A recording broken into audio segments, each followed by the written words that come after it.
Deputy Speaker.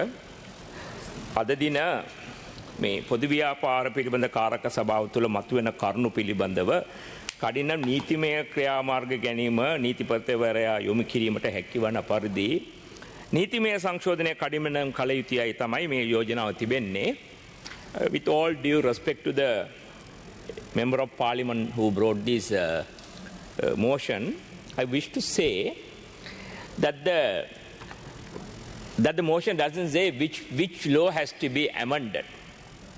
Be that as it may, how to make the sectoral committee and effective, how to make use of their recommendation, there are so many notes, so many researchers, so many analyses, so many recommendations has gone into. So this may be a reason through which they may want to discuss this particular report, be that as it may. Garu නියෝජ්‍ය කතානායකතුමනි, ඊයේ දින මම අවස්ථාවක් ඉල්ලුවා අපේ නියෝජ්‍ය ඇමතිතුමා වටකලම ඇමතිතුමා අර කාරණාවක් සම්බන්ධයෙන් අභියෝගයක් ඉදිරිපත් කරා.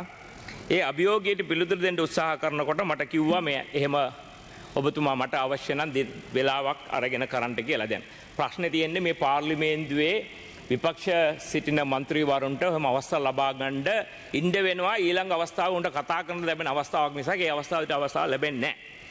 එතුමා කිව්වා මේ පළාත් පාලන ආයතන ඡන්ද විමසීම් සංශෝධන පනත 2012 අංක 22 දරන සංශෝධන පනතේ 66 ඈ වගන්තියේ 6 වන උප වගන්තිය යටතේ ඒ පළාත් පාලන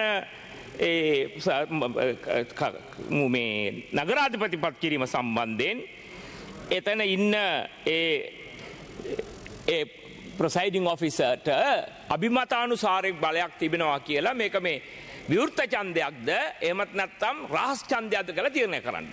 හරි කනගාටුයි කියන්නේ නියෝජ්‍ය කතානායකතුමනි. ඒක සම්පූර්ණයෙන් මේ සභාව නොමඟ යවලා තිබෙනවා. මම ඉංග්‍රීසියෙන් ඒක ඊයේ කියවුවා. එතුමා එක ගණන් ගත්තා නම් මම තව ඉස්සරහ සිංහලෙන් කියලා මගේ මේන් පොයින්ට් එකට එන්නම්. සභිකයන් දෙදෙනෙකු හෝ ඊට වැඩි සංඛ්‍යාවක්ගේ නම් නගරාධිපති වශයෙන් තෝරාපත් කර ගැනීම සඳහා යෝජනා කොට ස්ථීර කරන ලැබුණු අවස්ථාවක තෝරාපත් කර ගැනීමේ ක්‍රමය පැමිණී සිටින සමාජිකයන් විසින් යෝජනා සම්මතය මගින් තීරණය කරනු ලබන විවෘත හෝ රහස්‍ය ඡන්දයක් විය යුතුයි. ඒ කියන්නේ පැමිණී සිටින සභිකයන්ගේ තීරණය තමයි වැදගත්. එක සභිකයෙක් නෙවෙයි. පැමිණී සිටි සමාජික සභිකයන්ගේ බහුතරයේ අභිමතය නැත්නම් ඔවුන්ගේ අදහස මත තමයි අදාළ පළාත් පාලන පිළිබඳ ඒ කොමසාරිස්තුමියට අයිතියක් තිබෙන්නේ තීරණයක් ගන්න. එතිමුට කිසිම අභිමත සලයක් නැහැ. ඒක මන් ඒ අභියෝගය මන් අද දින ඒකට පිළිතුරක් දුන්නා. So let me go from there. Order please. Order please. On behalf of the Speaker of the Parliament of Sri Lanka, I wish to welcome our veteran Indian filmmaker and film actor, Padma Shri, Padma Bhushana, Dr. Mohanlal Vishwanathan to the gallery of the Parliament of Sri Lanka, Speaker's Gallery. We too extend our wishes and welcome them. Thank you very much. Honorable Nizam Karyappa, you may continue. Yeah, thank you very much. එතකොට නියෝජ්‍ය කතානායකතුමනි, yeah. Yes, I will do it. What I was reading from the section, I'll definitely. Oh, mama Hansard kata karanam. No, it's the act. Act. Not the. I am talking from පළාත් පාලන. Thank you very much, Honorable Minister. පළාත් පාලන ආයතන ඡන්ද විමස පනතේ 2011 අංක 22 දරන පනතේ 66 ඈයන් වගන්තියේ 6 වන ඡේදය 6 වන වගන්තිය මම කියුවේ. ඉතින් ගරු නියෝජ්‍ය කතානායකතුමනි, ඒක එක කාරණයක්. Technically, I am still on my feet from yesterday 3:30. You will be wondering what I am talking about. If you are Honorable Deputy Speaker, I don't want to make an issue out of it. I have so much of respect and due regards to this chair, especially the Deputy Speaker. When at the time of 3:30, exactly 2 hours and 30 minutes from the proceedings commenced yesterday, I stood up. The Speaker recognized me. Deputy Speaker mentioned my name, called upon to speak. I commenced my speech. In terms of standing order, I have been recognized by the chair to make my speech. Then there was a point of order raised by Honorable Vijitha Hela. The point of order was discussed continuously and it went out of control. The Deputy Speaker mentioned the thing is going out of control. Without a ruling on that point of order, it was adjourned abruptly. So I don't want to make an issue out of it, be that as it may. Now I'll continue with my speech. I don't want to waste the time of this House on discussing matters that is gone. Then I'll come to the other matter. Now, today we are talking about බලන්න ගියා එතුමා මෙතනට ආවා. එතුමාගේ accident කරපු ෆොටෝසුත් තියෙනවා. ගරු නියෝජ්‍ය කතානායකතුමනි මම ඔබතුමාට යමක් විශේෂයෙන් කියන්න ඕනේ. මේක මම නොකිය ඉන්න හැදුවේ. 19 ස්ථාවර නියෝගයේ යටතේ මේක කියලා මම 40ත් මම කියවන්න. Thank you. 19 You just mentioned about economizing on time. I think you should... Thank you. I'll then proceed with my speech. I know the Honorable Bimal Ratnayake is very clever in distracting us. Anyway, thank you. I don't want to fall into his traps. Now, coming back to the today's matter. Now, we are not talking about the economic impact that has arisen out of the malpractices. This is all about the economic impact. But there's another important matter that's directly connected to the Sri Lankan economy. I have to speak about it. I'm referring to the conflict that may seem distant, but is rapidly becoming a global threat. The war on Iran, the led by Netanyahu government of Israel. At the heart of this crisis lies the long-standing and heartbreaking situation in Gaza. Honorable Deputy Speaker, I'd like to say a few words on that. We call on this government not to encourage Israel tourists, as many of them are not merely a tourist, but appear to be planning a long-term stays and establishing places of worship. By allowing this, we are inviting troubles, Honorable Deputy Speaker. Number of times in this House, by the opposition, continuously we pointed out to the government not to send workers to Israel, not to encourage the so-called purported tourists into Sri Lanka. Now what will happen? Now we are all worried about the malpractices, some millions of rupees that had been wasted and that had been, there have been abuse or whatever in this report. Now we are facing a serious matter.